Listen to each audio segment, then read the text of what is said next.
እግዚአብሔርን እጅግ አድርጌ አመሰግናለሁ ይሄንን እድል ጌታ ስለሰጠን።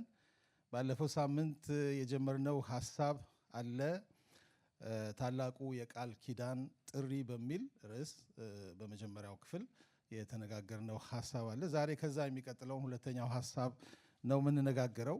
የተነሳንበት የመጽሐፍ ቅዱስ ክፍል ማቴዎስ ወንጌል ምዕራፍ 22 ላይ ከቁጥር 37 እስከ 38 ያለውን ቃል ነው ያነበብነው እና እሱን ላንብበውና አጭር ጸሎት አድርገን ወደ ዛሬው ሐሳብ እንገባለን። ማቴዎስ ወንጌል ምዕራፍ 22 ቁጥር 37 እስከ 38 እንደዚህ ይላል። ኢየሱስ ሰዱቃውያንን ዝም እንዳሰኛቸው ሰምተው ፈሪሳውያን በአንድነት ተሰበሰቡ። ከእነርሱም አንድ የኦሪት ሕግ አዋቂ ሊፈትነው ፈልጎ እንዲህ አለው፣ መምህር ሆይ ከሕግ ሁሉ የሚበልጠው የትኛው ትእዛዝ ነው? እርሱም እንዲህ አለው፣ ጌታ አምላክህን በፍጹም ልብህ፣ በፍጹም ነፍስህ፣ በፍጹም ሐሳብህ ውደድ። ይህ የመጀመሪያውና ከሁሉ የሚበልጠው ትእዛዝ ነው። ሁለተኛውም ያንኑ ይመስላል። ይህም ጎረቤትህን እንደ ራስህ ውደድ የሚለው ነው። ሕግና ነቢያት በሙሉ በእነዚህ ሁለት ትእዛዛት ላይ የተንጠለጠሉ ናቸው ይላል። እግዚአብሔር ይመስገን። እንግዲህ ባለፈው ሳምንት ይሄንን ስንነጋገር የነበረውን ሐሳብ ታላቁ የቃል ኪዳን ጥሪ ብለን ጠራ ነው። በተለመደው ቋንቋ ይሄኛው ታላቁ ትእዛዝ ወይንም the great commandment ተብሎ የሚጠቀሰው ነው። ከትእዛዝ ባለፈ ግን እኔ እንዳልኳችሁ የጥሪ ጉዳይ ነው። እግዚአብሔር ወደ ፍቅር ሕይወት የሚጋብዘን ግብዣ ነው የሚልን ነገር ነው ያስቀመጥነው እና ከዚህ የተነሳ ትእዛዝ ከምንለው ይልቅ የቃል ኪዳን ጥሪ ብለን ብናስቀምጠው የተሻለ ይሆናል ብለናልን። በዚህ ጥቅስ ላይ እንደምንመለከተው ባለፈው እንዳየነው ማለት ነው። ትንሽ ወደ ኋላ ዞር ብለን እንድናይ ከዚያ ተንደርድረን ደግሞ የዛሬውን ሐሳብ እንድንመለከት ማለት ነው። ሰዱቃውያንን ዝም አሰኛቸው ክርክር ነበረ። በምዕራፍ 22 ላይ የምትመለከቱት ከሰዱቃውያን ጋር ከፈሪሳውያን ጋር በሐሳብ ይጋጫሉ፣ ይነጋገራሉ። በአብዛኛው ትሪክ ነበር የሚጠይቁት እና ምን እንደሚል ለማወቅ ከቃሉ ውስጥ ደግሞ የሆነን ነገር ለመምዘዝ እየፈለጉ እንደነበረ እናያለን እና በኋላ ሰዱቃውያንን ዝም አሰኛቸው ካለ በኋላ ፈሪሳውያን ደግሞ ተመለሱና በአንድነት ተሰበሰቡ። ከዚያም ደግሞ የሕግ አዋቂ የሆነ አንድ ሰው ጥያቄ ጠየቀው። የጠየቀውም ጥያቄ መሰረታዊ ጥያቄ ነው።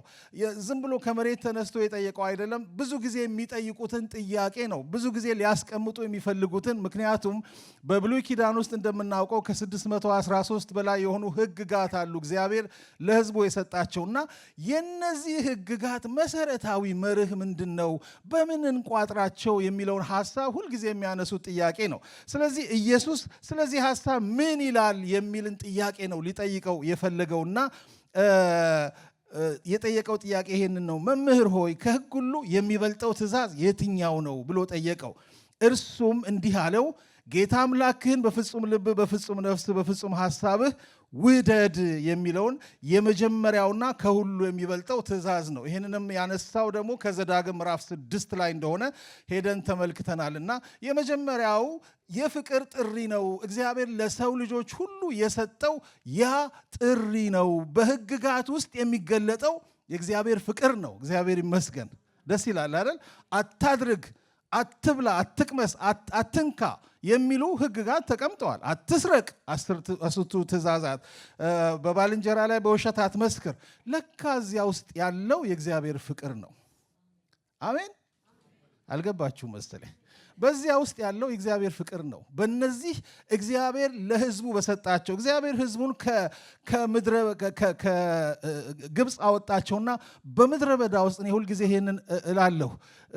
በምድረ በዳ ውስጥ በ40 ዓመታት ውስጥ ምን ሲሰራ ነበር? እግዚአብሔር ሲሰራ የነበረው ሕዝብ ነው። ምን አይነት ሕዝብ? የእግዚአብሔር ሕዝብ። እነዚህ ሰዎች በግብፅ ውስጥ ሕዝብ ሆነዋል። ሕዝብ ነው የተወለደው በግብፅ ውስጥ እኮ ግብፅ የገባው ቤተሰብ ነው። ልክ ነው አይደል? 70 ነፍሳት ናቸው የገቡት። ቤተሰብ ነው ያዕቆብ ቤተሰብ። እዛ ውስጥ ግን ይነግረናል ጸሐፊው ሲወልዱ ሲዋለዱ በእነዚህ 400 ዓመታት ውስጥ ምን እየሆኑ ነበር? ህዝብ እየሆኑ ነበረ። ህዝብ ሆነው መጨረሻ ላይ ይሄንን ህዝብ አወጣ። ከዛ በኋላ ካወጣቸው በኋላ በ40 ዓመታት ሂደት ውስጥ እግዚአብሔር ሲያደርግ የነበረው ህዝብ በሚለው ላይ የእግዚአብሔር የሚለውን ለመጨመር ነው። የእግዚአብሔር ህዝብ እግዚአብሔርን የሚያውቅ የእግዚአብሔርን ማንነት የሚያውቅ የእግዚአብሔርን ባህሪያት ካራክተር የሚያውቅ እግዚአብሔር ምን እንደሚወድና ምን እንደሚጠላ የሚያውቅን ህዝብ ሊሰራ ነው እግዚአብሔር ህግጋትን የሰጣቸው። የእግዚአብሔር ማንነት ደግሞ እንዳሰመርነው ባለፈው ሳምንት ፍቅር ነው። አሜን። እግዚአብሔር ፍቅር ስለሆነ በእነዚያ ስርዓቶች በእነዚያ ህግጋት ውስጥ ሊሰጣቸው የፈለገው አንደኛው ነገር ፍቅር ነው። ለዚህ ነው ኢየሱስ በመጀመሪያ ደረጃ ይሄንን ያሰመረበት። ይሄ ህግ በዘዳግም 6 ላይ እንደምንመለከተው የተቀመጠው ህግ ነው። ጌታ አምላክን በፍጹም ልብ፣ በፍጹም ነፍስ፣ በፍጹም ሐሳብህ ውደድ የሚለው። ስለዚህ እሱ ላይ ጥቂት ነገሮችን ተነጋግረናል ባለፈው ሳምንት። ዛሬ ቀጥለን የምንመለከተው ይህ የመጀመሪያውና ከሁሉ የሚበልጠው ትእዛዝ ነው ካለ በኋላ ሁለተኛውም ትእዛዝ ያንኑ ይመስላል ብሎ ደግሞ በሁለተኛ የጠቀሰው ነው። ይህም ጎረቤትህን፣ ባልንጀራህን ወይንም ደግሞ በሌላ ቋንቋ ሌላውን እንደ ራስህ ውደድ። ምክንያቱም ባልንጀራህ ጎረቤትህም የሚለው ነገር የሚነግረን ነገር አለ አይደለ? የምናውቀው አጠገባችን ያለን ሰው ብቻ እንደሆነ ኢየሱስ በምሳሌ ሲያስረዳ በኋላ እንመለከተዋለን። ስለ ጎረቤት አይደለም የሚናገረው፣ አይታችሁ ስለምታውቁት ሰው አይደለም የሚናገረው፣ ነገር ግን እኔ ስላልሆነው ሌላ ሰው ማለት ነው። ባልንጀራህን ወይም ጎረቤትህን ወይንም ሌላውን እንደ ራስህ ውደድ የሚለውን ሐሳብ ሲናገር እኔ ስላልሆነው ሌላ ሰው ማንኛውም ሰው የማቀውም የማላቀውም የምቀርበውም የማልቀርበውም ማለት ነው። ሕግና ነቢያት በሙሉ በእነዚህ ሁለት ትእዛዛት ላይ የተንጠለጠሉ ናቸው። እንግዲህ ባለፈው ሳምንት እንደተመለከትነው በዛው ስትራክቸር ነው ማነሳው ይሄንን ሐሳብ በዚህ በኦሪት ላይ ባለፈው ሳምንት የተናገርነውን ሐሳብ ኦሪት ዘዳግም 6 ላይ ነበር የተቀመጠው። ይሄኛው ሐሳብ ግን ዘሌዋውያን ምዕራፍ 19 ውስጥ የተቀመጠ ሐሳብ ነው። ስለዚህ ሕግጋቱ የተሰጡት በኦሪት ውስጥ ስለሆነ ከኦሪት ሐሳብ በዘሌዋውያን መሰረት ስለ ፍቅር ሕግ እግዚአብሔር ስለሚናገረው ስለዚህኛው የፍቅር ሕግ ሁለተኛው ስለሱ እንድንነጋገር እፈልጋለሁ። ከዚያ በኋላ ደግሞ በነቢያት ውስጥ የተገለጠውን ባለፈው እንዳደረግነው በሕይወታቸው ውስጥ ያንን ሕግ መከተላቸውና አለመከተላቸው ሲፈተሽ የእስራኤል ሕዝብ በብዙ መልኩ ወድቀው እንደተገኙ ከተሰጣቸው ስታንዳርድ ወድቀው እንደተገኙ በነቢያት በኩል ደግሞ እግዚአብሔር ሲመልሳቸው ሲነግራቸው እንደነበረ እንዳየን ልክ እንደዚሁ ስለዚህኛውም ሕግ ደግሞ በነቢያት በኩል ያለውን ሁኔታ እንመለከታለን። ከዚያ በኋላ ይህንን የሚነግረን ኢየሱስ ራሱ ስለሆነ እሱ ያለውን በሕይወቱም የገለጠውን ነገር እንመለከታለን። ከዛ እኛን የሚመለከተውን ሐሳብ ወስደን እንጨርሳለን ማለት ነው። ስለዚህ ሁለተኛይቱ እርሷን ትመስላለች። እርሱም ባልንጀራህን እንደ ራስህ ውደድ የምትለው ሕግ ናት። ባለፈው ሳምንት ያነሳነው ሐሳብ እኛ ለእግዚአብሔር ያለንን ፍቅር ሲናገር ከእግዚአብሔር ጋር ስለሚኖረን የፍቅር ግንኙነት ሲናገር፣ ይሄኛው ግን ለሌላው ስላለን ፍቅር የሚናገር ነው። በሌላ ቋንቋ ምን ማለት ነው? የመጀመሪያው ትእዛዝ ወይንም የመጀመሪያው የቃል ኪዳን ጥሪ መሰረቱ ነው፣ ስሩ ነው፣ ሩት ነው ብለን ብንወስደው፣ ሁለተኛው ትእዛዝ ደግሞ የዚህ ትእዛዝ ፍሬ ነው፣ ውጤቱ ነው፣ የሚገለጠው የሚታየው። ወደ ላይ ያለው የፍቅር ግንኙነት ወደ ጎን ወዳለው ደግሞ የሚሄድ ነው ማለት ነው። ሌላውን መውደድ ማለት ከኔ ውጪ ሌላውን መውደድ ማለት ምን ማለት ነው የሚለውን ሐሳብ ማንሳት ይኖርብናል። ስለ ስሜት ነው የሚናገረው? ስለ ርኅራሄ ነው የሚናገረው? ሌላውን ምን ስለማድረግ ነው የሚናገረው? ፍቅር ማለት ራሱ ምን ማለት ነው?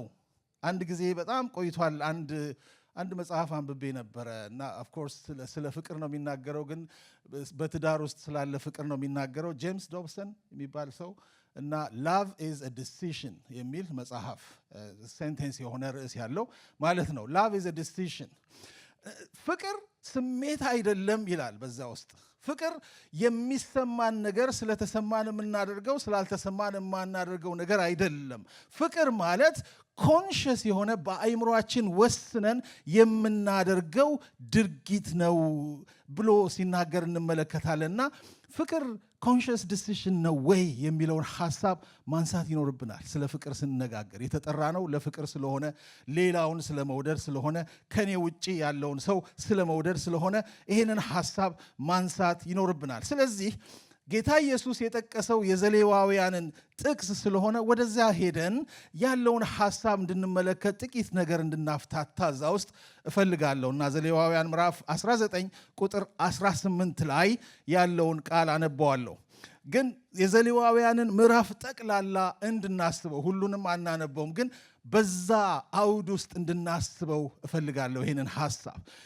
እንደዚህ ይላል ቁጥር 18 ላይ ወገንህን አትበቀል ወይም ምቀኛ አትሁንበት ካለ በኋላ ነገር ግን ባልንጀራህን እንደራስህ ውደድ። አሁንም ባልንጀራህን በሚለው ሌላውን ብላችሁ እንድታነቡ ጠይቃችኋለሁ። ኮንሴፕቱ እሱ ስለሆነ ሌላውን እንደራስህ ውደድ፣ እኔ እግዚአብሔር ወይም እኔ ያህዌ ነኝ ይላል። ዘሌዋውያን ምዕራፍ 19ን በምትመለከቱበት ጊዜ በውስጡ በጣም የሚገርም ነገር ነው የተቀመጠው። በጣም ጥሩ አይነት ሆኖ ስትራክቸርድ ሆኖ የተቀመጠ አቀማመጥ ነው ያለው እና ብዙዎች እንደሚስማሙበት አነስተኛ ወይም ትንሹ የሕግ መጽሐፍ ነው። የሕግ መጽሐፍን ያጠቃለለ ነው። ሚኒ ቶራ ተብሎ የሚጠቀስ እንደሆነ እንመለከታለን። የሕጉን ሁሉ ማጠቃለያ ሰመሪ አይነት ነገር የሚሰጠን ነው። ስለዚህ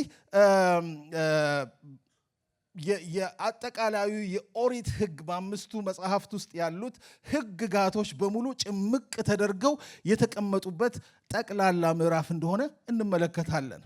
በዚያ ውስጥ በዚህ ምዕራፍ ውስጥ የምትመለከቱት እግዚአብሔር ሕጉን ሲሰጣቸው በዚያ ሕግ ውስጥ ስለ አምልኮ፣ እግዚአብሔርን ስለ ማክበር፣ ጣዖታትን ስለ ማስወገድ ወይም ደግሞ ይሄ የሚያሳየው እግዚአብሔርን ብቻ ስለ መውደድ ስለሆነ እግዚአብሔርን ስለ መውደድ፣ ስለ እግዚአብሔር ፍቅር የሚናገር ክፍል ነው።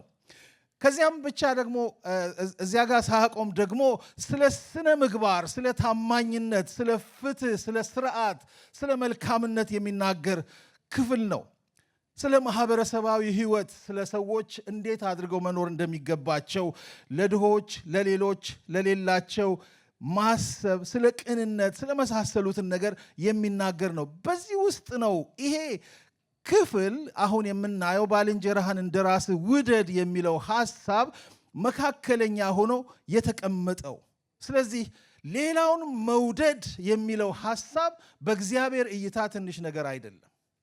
ብዙ ነገሮችን የሚበይን ዲፋይን የሚያደርግ ትርጉም የሚሰጥ ሕይወታችንን በእግዚአብሔር ፊት የሚመዝን ማንነትን የሚያሳይ ጉዳይ ነው ሌላውን መውደድ የሚለው ሐሳብ። ባጭሩ እነዚህ ትእዛዛት፣ በዚህ ውስጥ የሚገለጹት ትእዛዛት በሙሉ በዕለት ተዕለት የህይወት ኑሯችን የምናሳያቸው የምንገልጣቸው ነገሮች ናቸው እና እንዴት ነው እግዚአብሔርን መውደድ፣ ሰዎችን መውደድ፣ ሌላውን መውደድ የሚለው ሐሳብ እንዴት ነው በዕለት ተዕለት ተግባር ላይ መገለጥ ያለበት የሚለውን ሐሳብ ዘሌዋውያን ምዕራፍ 19ን ብታነቡ እዛ ውስጥ በጣም ሰመራይዝድ ሆኖ እንደተቀመጠ እናያለን።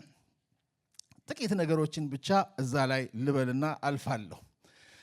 በመጀመሪያ ደረጃ በዚህ ክፍል ውስጥ የምትመለከቱት አንድ ነገር አለ። መነሻው ላይ ሲጀምር ምዕራፍ 19 ሲጀምር እኔ እግዚአብሔር አምላካችሁ ቅዱስ ነኝና እናንተ ቅዱሳን ሁኑ ብሎ መሰረት ይሰጣቸዋል።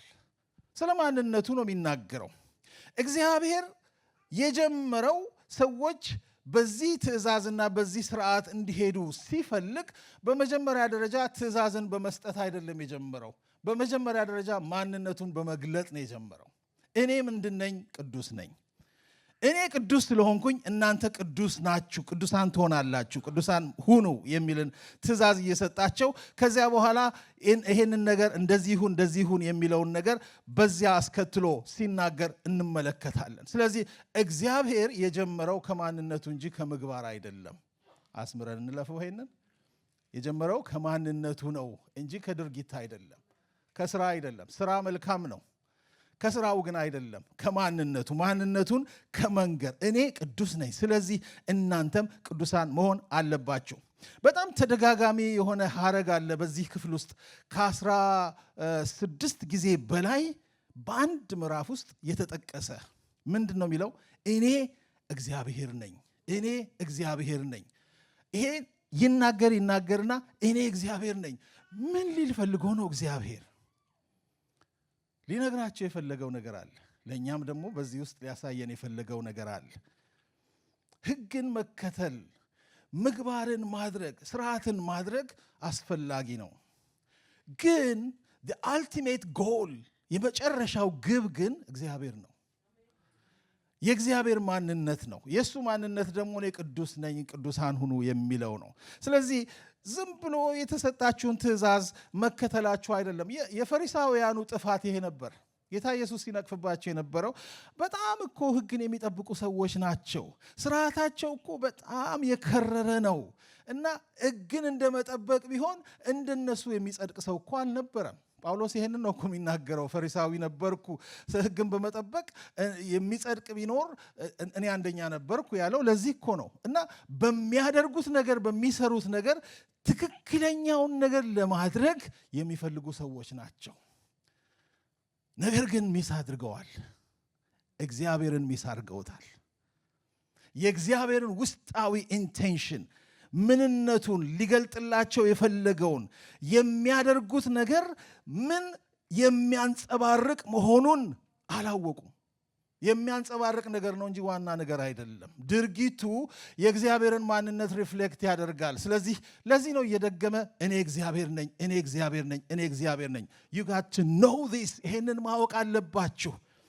እግዚአብሔር ይመስገን። ወገኖቼ ዛሬ እግዚአብሔር ለእኔና ለእናንተም የሚነግረን ነገር ይሄንን ነው። የህይወታችን መሰረት እግዚአብሔር ነው። የዘመርንለት ያመለክነው በህይወታችን ውስጥ እንደዚህ ሴንተር እንዲሆን የምንፈልገው እሱም የሚፈልገው እሱ እግዚአብሔር በእኛ ህይወት ላይ የተሳለ ሊሆን ያስፈልጋል ከምናደርገው ነገር በላይ። ሃሌሉያ፣ እግዚአብሔር ይመስገን። ለዚህ ነው እግዚአብሔርን መውደድ፣ በእግዚአብሔር ፍቅር መጠመድ፣ በእግዚአብሔር ፍቅር መታሰር፣ በዛ ውስጥ መሆን አማራጭ ያለው ጉዳይ አይደለም። የዛ ደግሞ ሪፍሌክሽን ዛሬ እንደምናወራው በህይወታችን ውስጥ በምናደርጋቸው ነገሮች ሁሉ የሚገለጥ ነው በዕለት ተዕለት ህይወታችን። ስለዚህ በዘሌዋውያን ምዕራፍ 19 ላይ ፍቅር በዕለት ተዕለት ህይወት ምን ይመስላል የሚለውን ነገር በጥቂቱ ትመለከታላችሁ። ቁጥር 9 እስከ 10 ለምሳሌ ሄዳችሁ ብትመለከቱ የምድራችሁንም መከር እንደ ምሳሌ ነው የምናየው። የምድራችሁንም መከር በሰበሰባችሁ ጊዜ የእርሻችሁን ድንበር ፈጽማችሁ አትጨዱ። ለምን? የሚቃርሙ አሉ። የሩትን ታሪክ ታውቃላችሁ አይደል? ይሄ እኮ ነው ፕሪንሲፕሉ። የሚቃርሙ አሉ። አስተርፉላቸው። ለነማ? ሌሎች አሉ ከኔ ውጪ። እግዚአብሔር ይመስገን። ከኔ ውጪ ዛሬ ከዚህኛው እንድንወጣ ነው የምፈልገው ምጠይቃችሁ። ከኔ ውጪ አለ ሰው። ሃሌሉያ። ስለዚህ የሚነግራችሁ ይሄንን ነው። መከራችሁን በሰበሰባችሁ ጊዜ የእርሻችሁን ድንበር ፈጽማችሁ ጭድ አታርጉ። ለኔ ከኔ የኔ ብላችሁ አትጨርሱ።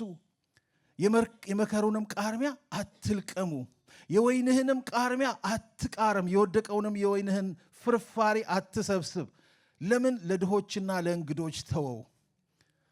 ለዘመዶቻችሁ አይደለም ያለው፣ ለምታውቋቸው ሰዎች፣ ለምትሳሱላቸው ሰዎች፣ ነገ ሊመልሱላችሁ ለሚችሉ ሰዎች አይደለም ያለው።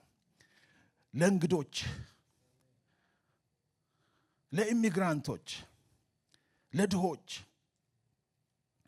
ለምን?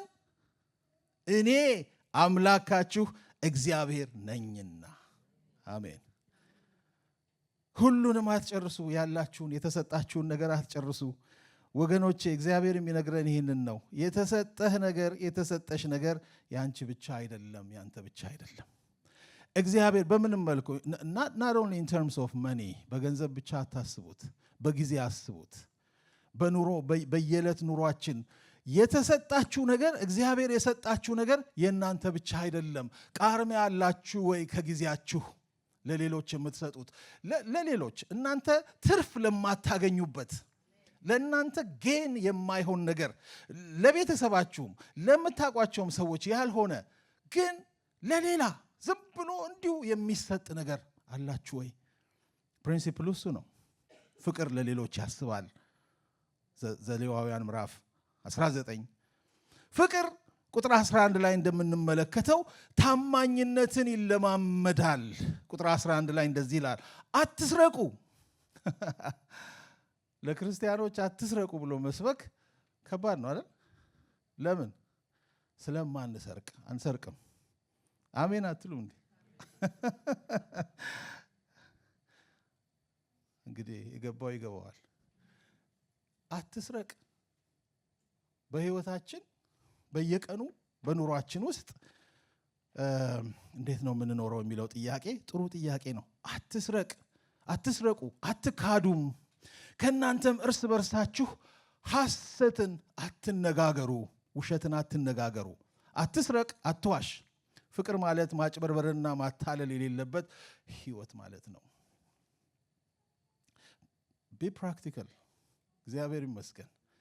አንዳንዴ እንወጣለን፣ ከተግባራዊው ነገር እንወጣና በጣም መንፈሳዊ እንሆናለን፣ ሰማይ ላይ እንሆናለን እና በቃ የምናስበው ሁሉ መንፈሳዊ የሆነ የተመሰጠረ ነገር ምናምን ነው። ክርስትና ግን እዚህ ጋር ነው። ክርስትና እዚህ ጋር ነው። ሪሌሽንሽፕ ነው ከሌላው ጋር፣ ለሌላው ኤቭሪዴይ የምንኖረው ኑሮ ነው። ፍቅር ደካሞችን ይጠብቃል። ቁጥር 14 ላይ ደንቆሮውን አትርገም፣ በዕውሩም ፊት ማሰናከያ አታኑር፣ ነገር ግን አምላክህን ፍራ፣ እኔ እግዚአብሔር ነኝ። ራሳቸውን መከላከል የማይችሉ ሰዎች፣ ደካሞች የሆኑ ራሳቸውን ዲፌንድ ማድረግ ለማይችሉ ሰዎች እንዴት ነው የምንቆመው የሚለውን ነገር ይነግረናል በዛ ውስጥ። አንዳንድ ጊዜ ደካሞችን ስናገኝ ሰዎች የሚያደርጉት እንዲያውም ደካሞችን ሲያገኙ አድቫንቴጅ ይመታሉ አይደለም፣ መጠቀሚያ ያደርጋሉ። የሰዎችን ድካም መጠቀሚያ ማድረግ የሰው የተለመደ ስራ ነው። መጽሐፍ ቅዱሳችን ይህንን አያስተምረንም። ጥቂት ነገሮችን ነው እዛ ውስጥ የምናየው። አንድ ሁለት ነገሮችን ልጨምር። ቁጥር 15 ላይ ስለ ፍትህ ይናገራል። ፍቅር ፍትህን ያደርጋል። ለሰው አታድላ፣ ለባለጠጋም አትወግን፣ ድሃውንም አትናቀው። ፍቅር ሰውን ሁሉ በእኩልነት ያያል፣ ለሰውም ሁሉ ደግሞ ፍትህ ይሰጣል። የፍትህ ጉዳይ ነው። እነዚህን ነገሮች ኢን ፕሪንሲፕል የምናነሳው በኋላ ደግሞ በተግባር ላይ እስራኤላውያን እንዴት ፌል እንዳደርጉ ሊያሳየን ስለሚችል ነው እና ከእግዚአብሔር ስታንዳርድ መውደቃቸው እግዚአብሔር ከሰጣቸው የዚህ የፍቅር ጥሪ ሌሎችን የመውደድ የፍቅር ጥሪ እንዴት ወድቀው እንደተገኙ የሚያሳየን ነገር ነው። ፕሪንሲፕሉ ግን እዚህ ጋር ነው የተቀመጠው። ፍቅር ጥላቻንና በቀልን እምቢ ይላል። ቁጥር 17 እና 18 ወንድምህን በልብህ አትጥላው ብሎ ያስቀምጣል።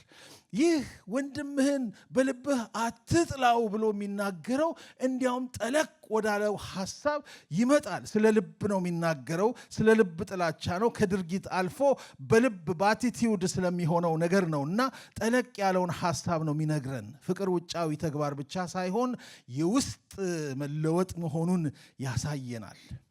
እግዚአብሔር አትበቀል፣ ነገር ግን ባልንጀራህን እንደ ራስህ ውደድ ብሎ አያይዞ ከበቀል ጋር ይህንን ሐሳብ ይናገራል። ስለ ቂም በቀል፣ ስለ ይቅርታ፣ ሰዎችን ይቅር ስለማለት እንደዚህ አይነቱን ነገር ሁሉ በዚህ ውስጥ ትመለከታላችሁ።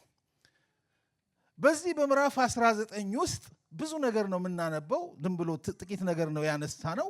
ቁንጮ የሆነው ዋነኛው ትእዛዝ ግን እዚህ ጋር ያነበብነው ትእዛዝ ነው። ሌላውን እንደ ራስህ ውደድ፣ እኔ እግዚአብሔር ነኝ በማለት ይጠቀልለዋል።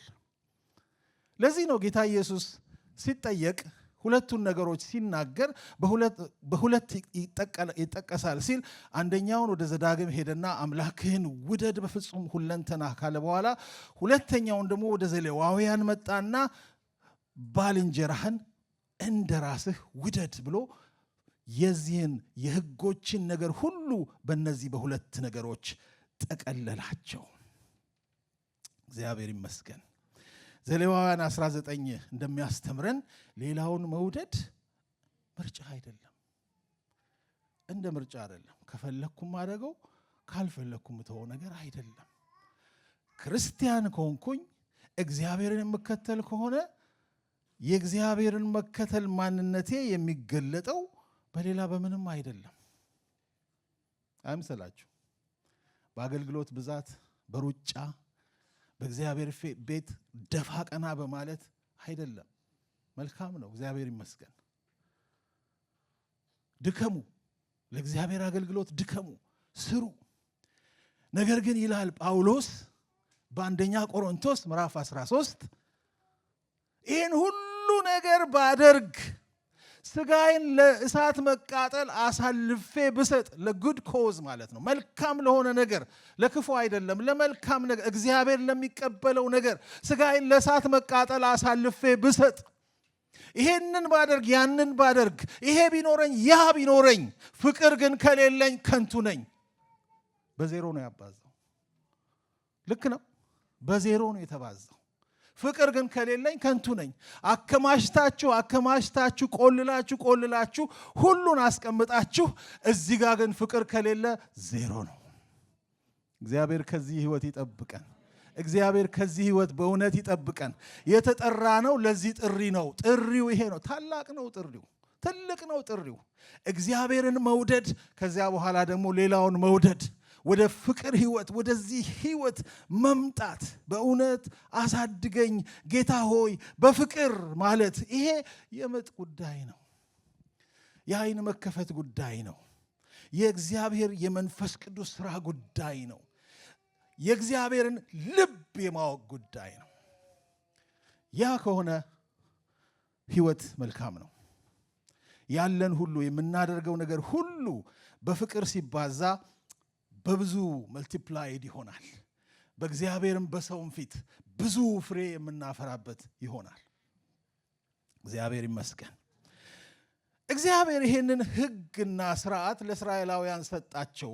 በዚያ ውስጥ ራሱን ሊያሳያቸው ፈለገ። እኔ ቅዱስ ነኝ፣ ቅዱሳን ሁኑ፣ እኔ እግዚአብሔር ነኝ፣ እንደዚህ ነኝ፣ እምፈልገው ይሄንን ነው እያለ ሲያስተምራቸው ኖረ። ነገር ግን በሕይወታቸው ሁልጊዜ ከዚህ ፈቀቅ ሲሉ ነው የምንመለከተው። ታሪካቸው ሁልጊዜ ከዚህ ፈቀቅ ሲሉ፣ አሁንም እለዋለሁ ባለፈው ሳምንት ያልኩትን ለትምህርታችን የተጻፈው። ስለዚህ ከነርሱ የምንማረው ውድቀትን ነው፣ ብዙ ውድቀትን። በውድቀታቸው ውስጥ ደግሞ እግዚአብሔር እኛ እንዴት አድርገን ነው ተምረን ወደ እግዚአብሔር ወደሚፈልገው መንገድ የምንሄደው። ስለዚህ ለነሱ ውድቀት ይሄንን ውድቀታቸውን የምንመለከትበት ታሪካቸው በነቢያቱ አገልግሎት ውስጥ እንደተገለጠ እንመለከታለን። ነቢያቱ የእግዚአብሔር ነቢያት ሕግጋትን የእግዚአብሔርን ስርዓት እግዚአብሔር የሰጣቸውን መሰረታዊ ፋውንዴሽናል የሆነውን ነገር በሕይወታቸው እንዲተገብሩ፣ ያልተገበሩትን እንዲያስተካክሉ፣ የረሱትን እንዲያስታውሱ፣ እንደገና ደግሞ ያልገባቸውን በደንብ እንዲገባቸው፣ ውስጡን እንዲረዱ እግዚአብሔር የተጠቀመባቸው ሰዎች ናቸው፣ አገልጋዮች ናቸው። በየዘመናቱ በተለያየ መልኩ እየመጡ ሲቆጧቸው፣ ሲመክሯቸው፣ ሲገስጿቸው፣ ኮሬክት ሲያደርጓቸው እንመለከታለን። ባለፈው ሳምንት እንደዚሁ እንዳየነው እግዚአብሔርን ስለመውደድ ሲወድቁ ውድቀታቸውን ሲያርሟቸው እንዳየነው፣ ልክ እንደዚሁ ደግሞ አሁንም ነቢያቱ በእስራኤላውያን ሕይወት ውስጥ ይሄ ባልንጀራዊ ፍቅርና የፍትህ መጓደል፣ የማህበራዊ ሕይወታቸው ቀውስ፣ እግዚአብሔር ሲፈራላቸው የነበረውን ነገርና ሲነግራቸው ያስተምራቸው የነበረው ነገር ከትክክለኛው ስታንዳርድ ጎሎ ሲገኝ እንዴት ሲያርሟቸው እንደነበረ እንመለከታለን።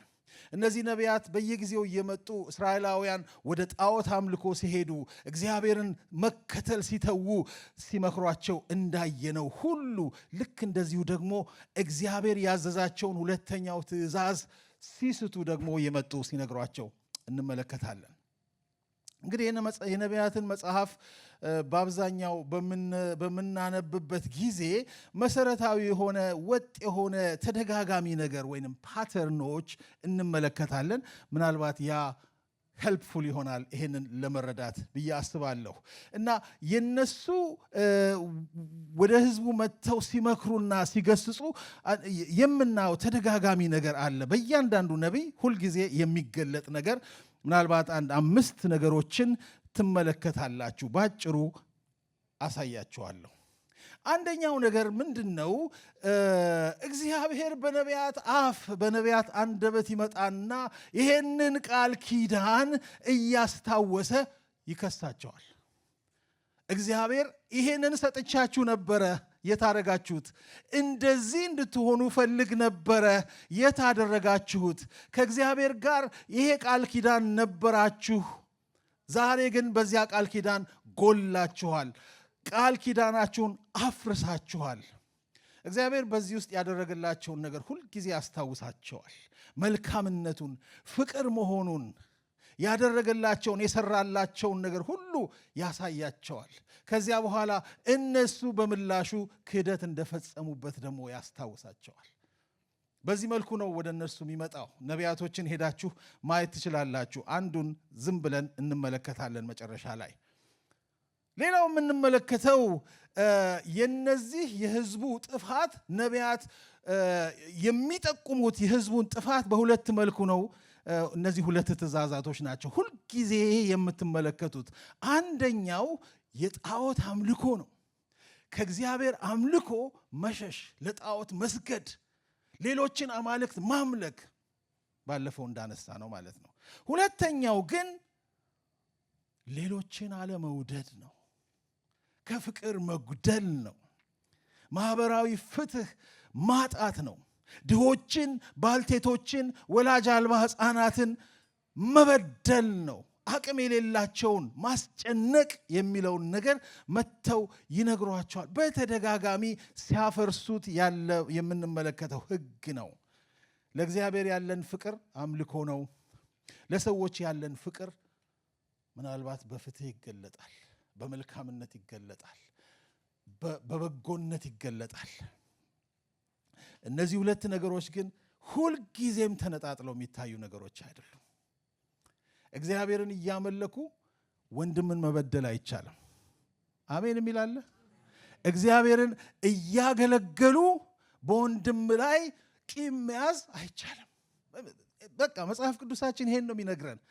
ካለብህ የሆነ ነገር ካለብህ ከመንበርከክ በፊት ምን አድርግ ነው የሚለው? አስተካክል። ሃሌሉያ፣ አስተካክል። ምክንያቱም አይሰራም፣ አይሆንም፣ ፉርሽ ነው። የምትጸልዩት ጸሎት ፉርሽ ነው። እዛ ጋ ፈርሶ እዚህ ጋ እገነባለሁ ማለት አይቻልም። ስለዚህ ሁልጊዜ ማየት ያስፈልጋል።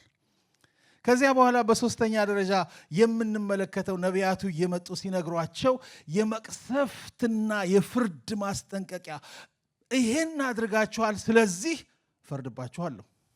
ምክንያቱም ምን ያሳየናል? ፍርድ ሁልጊዜ ምን እንደሚያሳየን ታውቃላችሁ? እግዚአብሔር ምን ያክል በጉዳዩ ላይ ሲሪየስ እንደሆነ ያሳየናል፣ እንደ ጨከነ ያሳየናል። ፍርድ የሚለው ነገር ይሄን አድርገሃል፣ ስለዚህ ፈርድብሃለሁ የሚለው ነገር ወደ መመለስ፣ ወደ ንስሐ የሚጋብዝ ነው። ካልተመለስክ ግን ፍርድ አለ የሚል ነገር ሲሆን እግዚአብሔር ሲሪየስ ነው፣ ቀልድ አቅም ጨዋታ አይደለም የሚለውን ነገር እንድንረዳ ያደርገናል። ከዚያ በኋላ የንስሐ ጥሪ ነው የምንመለከተው። በንስሐ ይመጣሉ፣ ይጠሯቸዋል እና ተግሳጹ መጨረሻው ጥፋት እንዳይሆን፣ ፍርድ እንዳይሆን፣ ከፍርድ እንዲመለሱ፣ እግዚአብሔር በንስሐ ተመልሰው በትክክለኛው መንገድ እንዲሄዱ ሁል ጊዜ ልቡን አዘጋጅቶ በይቅርታ ልብ ይቀበላቸዋል። በመጨረሻ የሚሰጣቸው ተስፋና ተሐድሶ ነው። እግዚአብሔር ይመስገን። ከፍርድ በኋላ የሚመጣውን ተሐድሶ ዘመን ያሳያሉ እና እግዚአብሔር ሁልጊዜ በነቢያቱ እንደዚህ አይነት ነገር ይነግራቸዋል። በአጭሩ የነቢያት ተግሳጽ እንግዲህ ክስ አለው። የኃጢአት መግለጫ ወይም አምልኮና ፍትህን በተመለከተ ማስጠንቀቂያ፣ የንስሐ ጥሪ፣ ከዛ በኋላ ተስፋ ነው። አሁን ይሄንን በእስራኤላውያን ሕይወት ውስጥ ስንመለከት በተለይ ደግሞ በሁለተኛው ትእዛዝ ውስጥ በሁለተኛው የፍቅር ጥሪ ውስጥ ስንመለከት ብዙ ጥቅሶችን ማንሳት እንችላለን። ከጊዜ የተነሳ ሁሉም ጋር መሄድ አንችልም። በትንቢተ ኢሳይያስ ውስጥ ምዕራፍ 1 ላይ ማንሳት ትችላላችሁ። ትንቢተ ኤርምያስ ውስጥ አለ። በሌሎች ትንንሽ ነቢያቶችም ውስጥ ይሄንን ነገር ትመለከታላችሁ። ነገር ግን በትንቢተ አሞጽ ምዕራፍ 5 ላይ ያለውን ሐሳብ ሄደን እንድናነበው ፈልጋለሁ። በደንብ ያሳየናል ብዬ አስባለሁ። ትንቢተ አሞጽ ምዕራፍ 5 ከቁጥር 21 እስከ 24 ድረስ ያለውን ሐሳብ እንመለከታለን። በመጀመሪያ ለመረዳት እንድንችል በዚህ ዘመን በነበሩበት የትንቢተ አሞጽ በነበረበት ጊዜ ይሄኛው ሰሜናዊ የእስራኤል መንግስት ማለት ነው በኢዮርብዓም በተባለው ንጉሥ፣ የመጀመሪያው ሳይሆን ሁለተኛው ኢዮርብዓም በምንለው ንጉሥ ውስጥ ነው የነበሩትና ምን ያክል ከእግዚአብሔር ሐሳብ የራቁ እንደነበሩ፣ እግዚአብሔር ከሰጣቸው ሕግና ትእዛዛት ስርዓት ምን ያክል ርቀው እንደነበሩ ያሳየናል በብዙ መልኩ ማለት ነው። ዘሌዋውያን ምዕራፍ 19 ላይ ያለውን ሰመሪ ጠቅላላ አንብባችሁ ከዛ በኋላ የአሞጽን ክፍል ብታነቡ አንድ ላይ ይነግራችኋል። በቃ የት ጋ ፌል እንዳደረጉ፣ የት ጋ እንዳበላሹ፣ እግዚአብሔርን አለመታዘዛቸውን በብዙ መልኩ ይናገራል። ነገር ግን ለዚህኛው ክፍል የምንፈልገው ምዕራፍ 5 ከ21 ጀምሮ ያለውን ስለሆነ እሱን እናነበዋለን። እንደዚህ ይላል። ዓመት በዓላችሁን ጠልቼዋለሁ ተጸይፌዋለሁም፣ የተቀደሰውም ጉባኤያችሁ ደስ አያሰኘኝም። የሚቃጠለውን መስዋዕታችሁንና የእህሉን ቁርባናችሁን ብታቀርቡልኝም እንኳ አልቀበለውም። ለምስጋና መስዋዕት የምታቀርቡልኝን የሰቡትን እንስሶች አልመለከትም። የዝማሬንም ጩኸት ከኔ ዘንድ አርቅ፣ የመሰንቆሆንም ዜማ አላደምጥም። እግዚአብሔር እንደዚህ የሚልበት ጊዜ አለ ማለት ነው እየመጣ። ባለፈውም ሳምንት ብያችኋለሁ ሚልክያስ ላይ ያለውን። ምን ነው ይሄንን በር የሚዘጋ በተገኘ? የትኛውን በር ነው? አምልኮ የሚደረግበትን ስርዓት የሚደረግበትን በር ምን አለ የሚዘጋ ወንድ በተገኘ ሲል ያስደነግጣል። እግዚአብሔር መክፈት አይደል እንደሚፈልገው? ሁልጊዜ እግዚአብሔር ሰዎች እንዲያመልኩት አይደል እንደሚፈልገው? እንዲሰውለት አይደል እንደሚፈልገው? ለምንድን ነው ይዘጋ የሚለው? አሁንም እዚህ ተመሳሳይ ነገር ነው የምታዩት። ዓመት በዓላችሁን ጠልቼዋለሁ፣ ስርዓታችሁን። እነዚህ የሃይማኖት ስርዓቶቻቸው ናቸው። ይህንን የሚያደርጉት ለእግዚአብሔር ብለው ነው። እግዚአብሔርን ለማምለክ ብለው ነው፣ ለማመስገን ብለው ነው የጀመሩት ይህንን ድርጊቶች። ነገር ግን እግዚአብሔር ለእኔ የምትሰዉትን ይህንን መስዋዕት ተጸይፌዋለሁ። እግዚአብሔር ይርዳን። ተጸይፌዋለሁ ካለ ወገኖቼ እንዴት ከባድ ነገር ነው። እግዚአብሔር በቃ ደስ እንዲለው የምታደርጉትን ነገር ዲስፓይስ አድርጌዋለሁ ካለ ዋው ከባድ ነው። ነቢያቶቹ እንደዚህ መጥተው ነው ያሏቸው። አሞጽ መጥቶ እንደዚህ ነው ያላቸው። የምታደርጉት ነገር በእግዚአብሔር ፊት አጸያፊ ነው፣ በእግዚአብሔር ፊት ቆሻሻ ነው። ሃው እንዴት የምናደርገው መልካም አይደል እንዴ? አምልኮ አይደል እንዴ? ለእግዚአብሔር የሚሆን መንፈሳዊ አይደል እንዴ? ኖ ተጸይፌዋለሁ። የተቀደሰውን ጉባኤያችሁ ደስ አያሰኘኝም። የሚቃጠለውን መስዋዕታችሁ የእህል ቁርባናችሁን ብታቀርቡልኝም እንኳን አልቀበለውም። ለምስጋና መስዋዕት የምታቀርቡልኝ የሰቡትን እንስሶች አልመለከትም። ዝማሬያችሁን፣ ጩኸታችሁን ከኔ ዘንድ አርቁ። መሰንቋችሁም የምታመጡት ሙዚቃችሁም ከኔ ራቅ፣ አልፈልግም። ለምን? ምክንያቱን ይነግራቸዋል። ነገር ግን ፍርድ እንደ ውሃ ጽድቅም እንደማይደርቅ ፈሳሽ ይፍሰስ። መሰረቱ ይሄ ነው። ነገር ግን ፍርድ እንደ ውሃ ጽድቅም እንደማይደርቅ ፈሳሽ ይፍሰስ።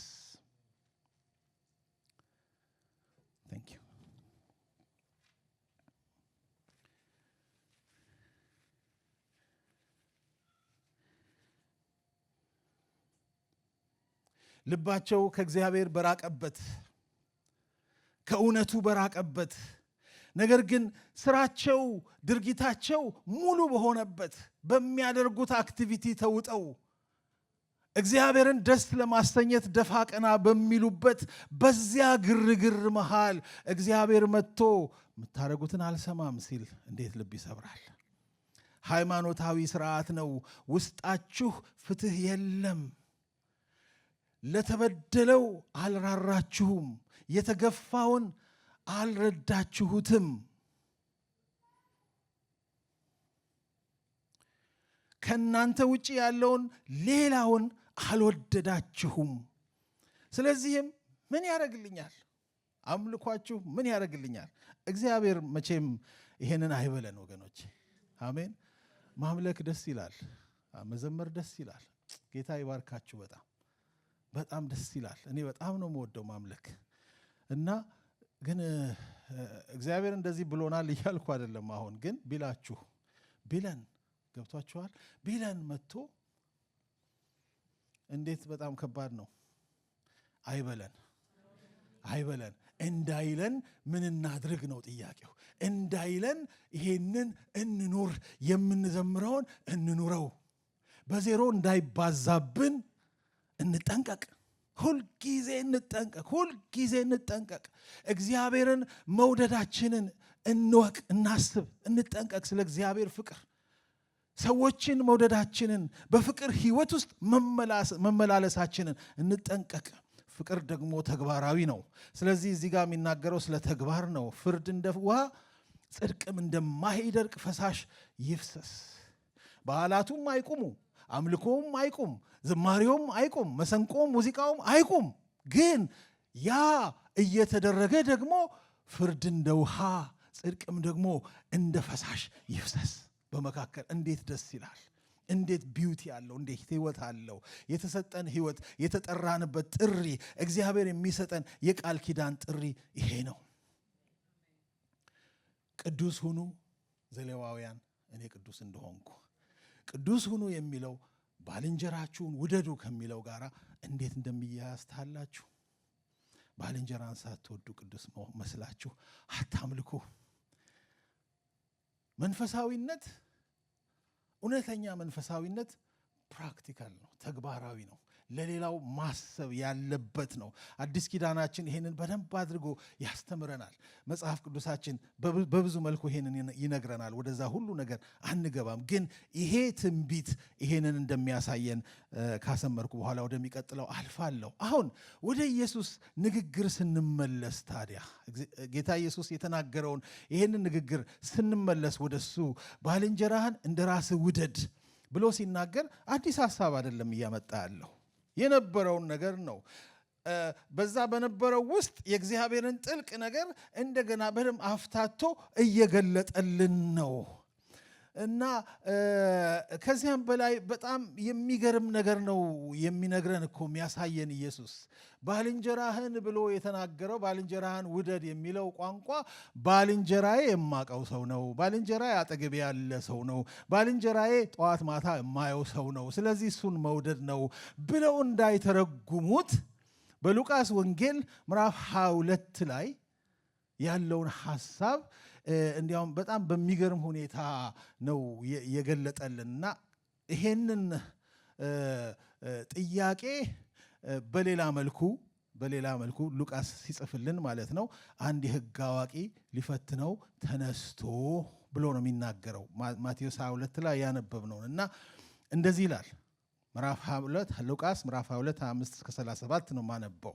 በኢየሱስ ትምህርት ውስጥ ያለውን ላሳያችሁ ነው ይሄን የምናገረው። እና መምህር ሆይ የዘላለምን ሕይወት እንድወርስ ምን ላድርግ አለው። እርሱም በሕግ የተጻፈው ምንድን ነው? እንዴትስ ታነባለህ አለው። ኢየሱስ ነው የጠየቀው። እዚህ ጋር ማቴዎስ ላይ ስንመለከት ኢየሱስ ተጠየቀ። ከዛ በኋላ ሲጠየቅ ይሄን አድርግ ብሎ አለ። አሁን ግን ኢየሱስ ጥያቄውን በጥያቄ መለሰ። እርሱም መልሶ የሕግ አዋቂ ስለሆነ ጌታ አምላክን በፍጹም ልብህ፣ በፍጹም ነፍስህም፣ በፍጹም ኃይልህም፣ በፍጹም ሐሳብም ውደድ፣ ባልንጀራህንም እንደ ራስህ ውደድ አለው። ኢየሱስ የመለሰውን መልስ የሕግ አዋቂው ደግሞ መለሰ። ተመሳሳይ ነገር ተናገረ። ኢየሱስ ምን አለ? እውነትህን ነው፣ ልክ ነህ፣ ይህንን አድርግ በሕይወትም ትኖራለህ አለው። እርሱ ግን ራሱን ሊያጸድቅ ወዶ ኢየሱስን ባልንጀራዬስ ማን ነው አለው። ኢየሱስም መልሶ እንዲህ አለ፣ አንድ ሰው ከኢየሩሳሌም ወደ ኢያሪኮ ወረደ፣ በወንበዴዎችም እጅ ወደቀ። እነርሱም ደግሞ ገፈፉት፣ ደበደቡትም፣ በሕይወትና በሞት መካከልም ትተውት ሄዱ። ድንገትም አንድ ካህን በዚያ መንገድ ወረደ፣ አይቶትም ገለል ብሎ አለፈ። እንዲሁም አንድ ሌዋዊ ወደዚያ ስፍራ መጣና አይቶት ገለል ብሎ አለፈ። አንድ ሳምራዊ ግን ሲሄድ ወደ እርሱ መጣ፣ አይቶትም አዘነለት። ቀርቦም ዘይትና የወይን ጠጅ በቁስሎቹ ላይ አፍስሶ አሰራቸው። በራሱ አህያም ላይ አስቀምጦት ወደ እንግዶች ማደሪያ ወሰደው፣ ጠበቀውም። በማግስቱም 2 ዲናር አውጥቶ ለባለቤቱ ሰጠና ጠብቀው፣ ከዚህም በላይ የምትከስረውን ሁሉ እኔ ስመለስ እከፍልሃለሁ አለው። እንግዲህ ከነዚህ ከሦስቱ በወንበዴዎች እጅ ለወደቀው ባልንጀራ የሆነው ማንኛው ይመስልሃል? እርሱም ምሕረት ያደረገለት አለ። መቼም ይሄንን ሲናገር እያነቀው ይመስለኛል። ምክንያቱም ምሕረት ያደረገለት ሰው በኢየሱስ ታሪክ መሰረት ሳምራዊ ነው። ካህኑ አይደለም፣ ሌዋዊውም አይደለም። የሕግ አዋቂው የሚያንቀው ይመስለኛል። ግን እውነት ስለሆነ ምሕረት ያደረገለት ነው አለ። ኢየሱስም ሂድ አንተም እንዲሁ አድርግ። ባልንጀራዬ ማን ነው ለሚለው ጥያቄ መልስ ነው። ማን ነው ባልንጀራ? ይሄ ነው ዲፋይን የሚያደርገው። ባልንጀራህን እንደ ራስህ ውደድ የሚለው ቋንቋ ሌላው ሰው መሆኑን የማላቀው ሰው አይቶት የሚያውቀው ሰው እኮ አይደለም አይደል እንዴ? የሚያውቀው ሰው ነው አይደለም። ግዴታ አለበት እንዴ? የሚያስገድደው ነገር አለ? የለም፣ ግዴታ የለበትም። ግን የፍቅር ግዴታ፣ እግዚአብሔር ይመስገን፣ የፍቅር ግዴታ ለመውደድ የሚከብደን ሰው፣ ለመቀበል የሚከብደን ሰው፣ ምናልባት በሕይወት ውስጥ የጎዳን ሰው ከኛ ፍቅርን የማግኘት እድል ሊኖረው ያስፈልጋል። የእውነት ክርስቲያኖች ከሆነን። ልክ ነኝ? እውነት ነው።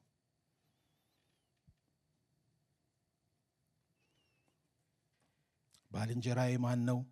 ባልንጀራህ ሌላው ነው፣ ሌላው ነው ማታቀው። ጌታ ኢየሱስ በንግግር ብቻ አይደለም ይህንን ያደረገው። ጌታ ኢየሱስ ይህንን በስራውም ነው የገለጠው። እግዚአብሔርን መውደዱን በስራው እንደገለጠ ባለፈው ሳምንት እንዳየን በመስቀሉ ላይ፣ አሁንም ደግሞ ጌታ ኢየሱስ ጠላቶቹን መውደዱን በመስቀሉ ላይ አሳይቶታል።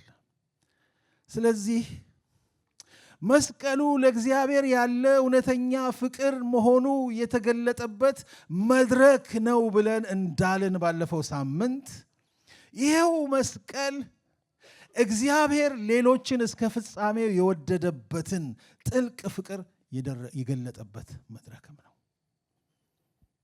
ለማይገባቸው ሰዎች የተሰጠ ፍቅር ፍጹም ምሳሌነት የሚታይበት መድረክ ነው። ከንግግሩ በላይ በስራው ገልጦታል ጌታ ኢየሱስ። በሮሜ ምዕራፍ 5 ቁጥር 8 ላይ ጳውሎስ ሲነግረን ምንድን ያለን? ገና ኃጢአተኞች ሳለን ክርስቶስ ስለኛ ሞቷል።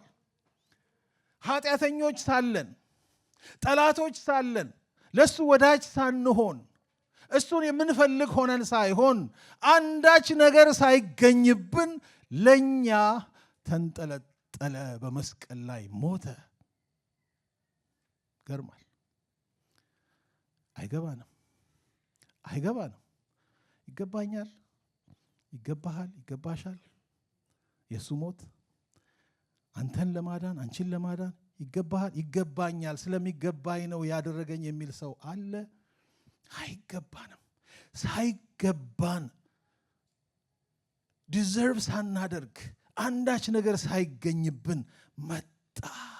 በመስቀል ላይ ለመሞት ራሱን ለመስጠት ሁለንተናውን ለመስጠት ለመከራ ለመሰቃየት ለስቃይ ራሱን አሳልፎ ሰጠ። መስቀሉ ያንን ነው የሚያሳየን። መስቀሉ ለአብ የቀረበውን የእግዚአብሔርን የኢየሱስን ፍቅር እንዳሳየን ሁሉ መስቀሉ ለሰው የተሰጠውን የእግዚአብሔርን ፍቅር ወይንም ደግሞ ምሕረት የማይገባቸውን ለመማር የሰጠበት መንገድ ነው። እግዚአብሔር ይመስገን። ዛሬ ጥሪያችን ይሄ ነው። እግዚአብሔር የሚጠራን ለዚህ ነው። ጌታ ኢየሱስ በንግግሩ ብቻ ሳይሆን ወደኋላ ጥቅስን እንድናስታውስ በማድረግ ብቻ ሳይሆን ትምህርትን በማስተማር ብቻ ሳይሆን በኑሮና በሕይወቱ ይህንን ምሳሌ አድርጎ ትቶልናል። ያንን ምሳሌ ደግሞ እኔና እናንተ ተከትለን ልንኖር ተሰጥቶናል። እግዚአብሔር ይመስገን። ለዚህ ነው በአንደኛ ዮሐንስ ምዕራፍ 4 ቁጥር 20 ላይ ያለውን ሐሳብ ዮሐንስ ሲነግረን ማንም እግዚአብሔርን ወዳለው እያለ ወንድሙን ቢጠላ ሐሰተኛ ነው፣ ያየውን ወንድሙን የማይወድ ያላየውን እግዚአብሔርን እንዴት ሊወደው ይችላል ብሎ የሚነግረን። ያየውን በተግባር የሚታየውን የሚጨበጠውን ያልወደደ እንዴት አድርጎ ነው ያላየውን እግዚአብሔርን ወዳለሁ የሚል? ለእግዚአብሔር ያለን ፍቅር ለሰው ባለን ፍቅር ይለካል። ለእግዚአብሔር ያለን መሰጠት ለሌሎች ባለን መሰጠት ይለካል። ሌሎችን ለማዳን በምናደርገው ነገር ይለካል። ተግባራዊ ቅድስና ማለት ይሄ ነው። ከኃጢአት መራቅ ብቻ አይደለም። ተግባራዊ ቅድስና ፍቅር ነው። ለዚህ ነው እኔ ቅዱስ እንደሆንኩ እናንተም ቅዱሳን ሁኑ። መጨረሻ ባለፈው ሳምንት ያነበብኩትን ከሚክያስ ላይ ያለውን ጥቅስ አንብቤ ይጨርሳለሁ። ሚክያስ ምዕራፍ 6 ቁጥር 8 ላይ ሰው ሆይ መልካም ምን እንደሆነ ለአንተ ነግሮሃል፣ ፍትህን እንድታደርግ ምሕረትን እንድትወድና ከአምላክም ጋር በትህትና እንድትሄድ ካልሆነ በቀር ጌታ ካንተ የሚፈልገው ምንድን ነው?